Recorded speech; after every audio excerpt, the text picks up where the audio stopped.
नमस्कार बालमित्रांनो, कसे आहात? मजेत आहात ना? ज्ञानेश्वरी विद्या मंदिरामध्ये माझ्या सर्व लहान मोठ्या विद्यार्थी मित्र, पालक, शिक्षक ह्या सर्वांचं स्वागत आहे। आज मी तुम्हाला आणखीन एक नवीन टॉपिक घेऊन आलेले तुमच्यासाठी। पण त्याचं नाव सांगण्या अगोदर तुम्ही जर आतापर्यंत आपल्या ज्ञानेश्वरी विद्या मंदिराला सबस्क्राइब केले नसेल तर सबस्क्राइब करा व चॅनेलवर जे अपलोड होणारे व्हिडिओज आहेत, तुम्हाला आवडणारे व्हिडिओज आहेत ते जास्तीत जास्त शेअर करा। चला, आजचा आपला विषय आहे भारतीय पक्षी यांची माहिती, मराठीमध्ये माहिती। ही माहिती तुम्हाला आवडली तर तुम्ही तुमच्या वहीमध्ये लिहून घ्या। भारतीय संस्कृती आणि पौराणिक कथांमध्ये शतकानुशतके पक्ष्यांचा महत्त्वाचा वाटा आहे। त्यातील अनेक पक्ष्यांना पवित्र मानले जाते। त्यांची नावे धार्मिक ग्रंथ आणि लोककथांमध्ये आहेत। भारतातील पक्ष्यांची नावे त्यांच्या अधिवासाशी आणि वर्तनाशीही निगडीत आहेत। त्यापैकी बऱ्याच पक्ष्यांना त्यांच्या विशिष्ट वैशिष्ट्यांवर आधारित स्थानिक किंवा प्रादेशिक नावे आहेत।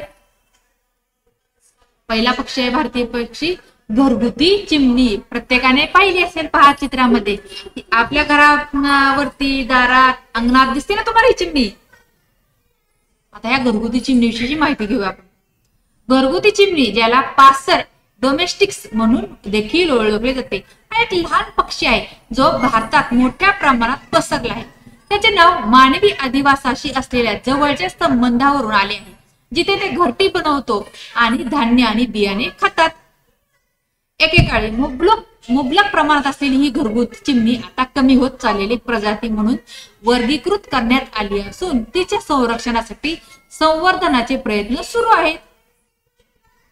पुढचा पक्षी आहे इंडियन मोर, भारतीय मोर। पहा किती छान मोर आहेत। मोराने काय केलंय? पसारा, त्याचा पंख पसरवलेत।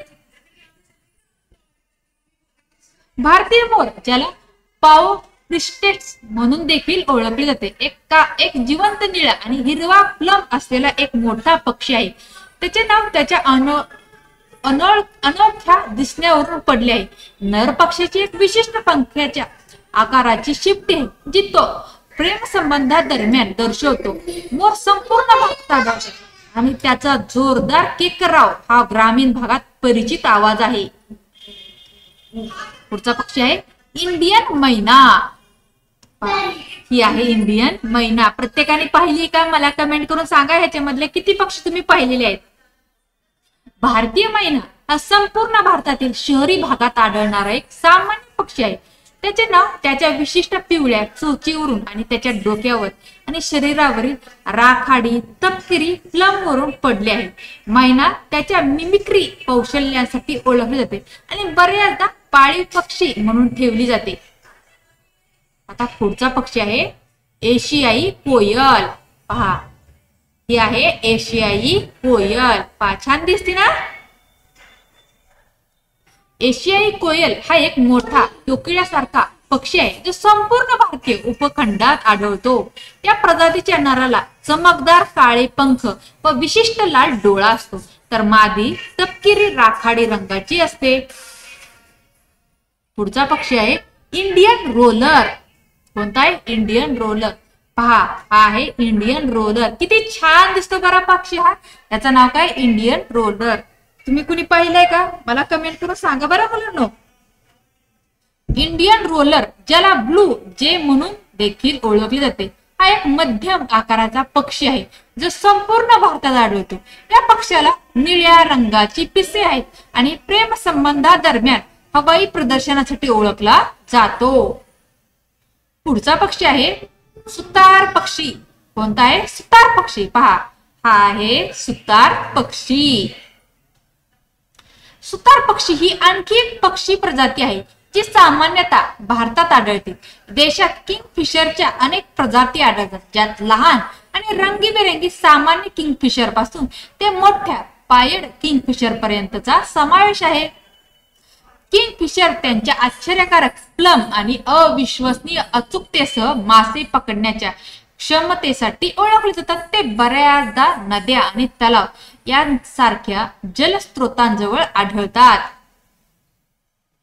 पुढचा पक्षी आहे सारस। हा, हे आहेत सारस पक्षी। छान आहेत ना? सारस ही भारतात आढळणारी एक मोठी पक्षी प्रजाती आहे. काळ्या गळ्यातील सारस आणि रंगवलेला सारंग त्या दोन सामान्य प्रजाती देशात आढळतात. हे पक्षी त्यांचे लांब पातळ पाय, उथळ पाण्यात फिरण्याच्या क्षमतेसाठी ओळखले जातात. सारस बऱ्याचदा प्रजनन क्षमतेशी संबंधित असतात आणि भारतीय कला आणि संस्कृतीमध्ये एक लोकप्रिय आकृतीबद्ध आहे. तर अशा प्रकारे आपल्या भारताचे आढळणारे पक्षी यांच्याविषयीची माहिती आपण आज घेतली. जर तुम्हाला आजची माहिती आवडली असेल तर माहितीला जास्तीत जास्त शेअर करा. चॅनलवर नवीन असणाऱ्या चॅनलला सबस्क्राईब करा. धन्यवाद.